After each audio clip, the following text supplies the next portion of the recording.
আগের ভিডিওতেই বলেছিলাম আমরা সকাল প্রায় 11:30টার দিকে নিউ দীঘায় আমাদের হলিডে হোমে পৌঁছে গিয়েছিলাম। অনেকটা রাস্তা আসার পর শরীরটা একটু ক্লান্ত লাগছিল ঠিকই, কিন্তু সমুদ্রের কাছে এসেছি এই উত্তেজনাটাই যেন সব ক্লান্তি দূর করে দিল। তাই বেশি দেরি না করে একটু ফ্রেশ হয়ে ব্যাগপত্র রেখে বেরিয়ে পড়লাম সমুদ্রের উদ্দেশ্যে। সমুদ্রের দিকে যেতে যেতেই দূর থেকে ঢেউয়ের আওয়াজ কানে আসছিল, আর সত্যি বলতে যত সামনে যাচ্ছিলাম ততই মনে হচ্ছিল এই মুহূর্তটার জন্যই এতটা পথ আসা। সমুদ্র বারবার যেন প্রমাণ করে সমুদ্র কেবলই আমাদের আনন্দই দেয়। ছোট বড় সবাই সমুদ্রের জলে নেমে যেন মুহূর্তের মধ্যেই ছোট্ট বাচ্চা হয়ে যায়। ঢেউয়ের সাথে দৌড়ানো, জল ছিটিয়ে মজা করা আর হাসি আনন্দে মেতে ওঠা, সব মিলিয়ে সবাই নিজের বয়সটাই যেন কিছুক্ষণের জন্য ভুলে যায়। এখানে যেমন শান্তনুদা হাতে করে স্টারফিশ ধরেছে, এর মজাই যেন একটা অন্যরকম আমাদের দিয়েছিল। আমাদের সাথে আসায় ছোট্ট পুচকি ছানা দুটিও ঠিক তেমনই আনন্দে একেবারে মেতে উঠেছে।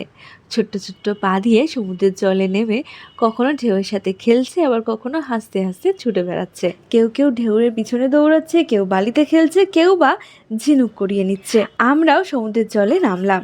পায়ে ঠান্ডা জলের স্পর্শ, মুখে নোনতা হাওয়া আর একের পর এক ঢেউ আসা, সব মিলিয়ে দারুণ একটা অনুভূতি হচ্ছিল। সব ভাই মিলে অনেক ছবি তুললাম, ভিডিও করলাম, আর শুধু মজা হাসির মধ্যেই সময় কেটে যাচ্ছিল। তবে একটা জিনিস দেখে একটু খারাপই লাগলো, নিউ দীঘার মতো এত সুন্দর একটা জায়গা, কিন্তু কিছু মানুষের অসচেতনতার কারণে অনেক জায়গায় প্লাস্টিক আবর্জনা পড়ে থাকতে দেখলাম। সত্যি বলতে যদি আমরা নিজেরাই সচেতন না হই তাহলে হয়তো কয়েক বছর পরে এই সমুদ্রের সৌন্দর্য আর আগের মতো থাকবে না। তাই ঘুরতে আসবো, আনন্দ করব, কিন্তু জায়গাটাকেও পরিষ্কার রাখবো, এই দায়িত্বটাও আমাদের হওয়া উচিত। সমুদ্রে বেশ কিছুক্ষণ ধাপাধাপি করার পর ফিরে চললাম আমাদের হলিডে হোমে। তারপর সবাই মিলে ফ্রেশ হয়ে রান্নাঘরে ঢুকে পড়লাম।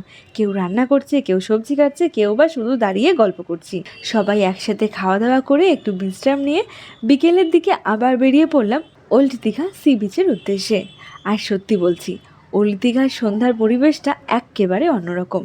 চারিদিকে মানুষের ভিড়, কেউ বিভিন্ন রকম খাবার খাচ্ছে, কেউ কেনাকাটি করছে, ছোটরা দোলনায় দুলছে, আবার কেউ পরিবার নিয়ে গল্প আড্ডায় ব্যস্ত। তার সাথে রাতের সমুদ্রের ঠান্ডা হাওয়া আর ঢেউয়ের গর্জন, সব মিলিয়ে দিনটা খুব সুন্দর কাটলো। এমন মুহূর্তগুলোই পরে ফোনের গ্যালারিতে নয়, মনের মধ্যেও থেকে যায়। সত্যি বলতে এই রকম মুহূর্তগুলোই পরে সুন্দর স্মৃতি হয়ে থেকে যায়।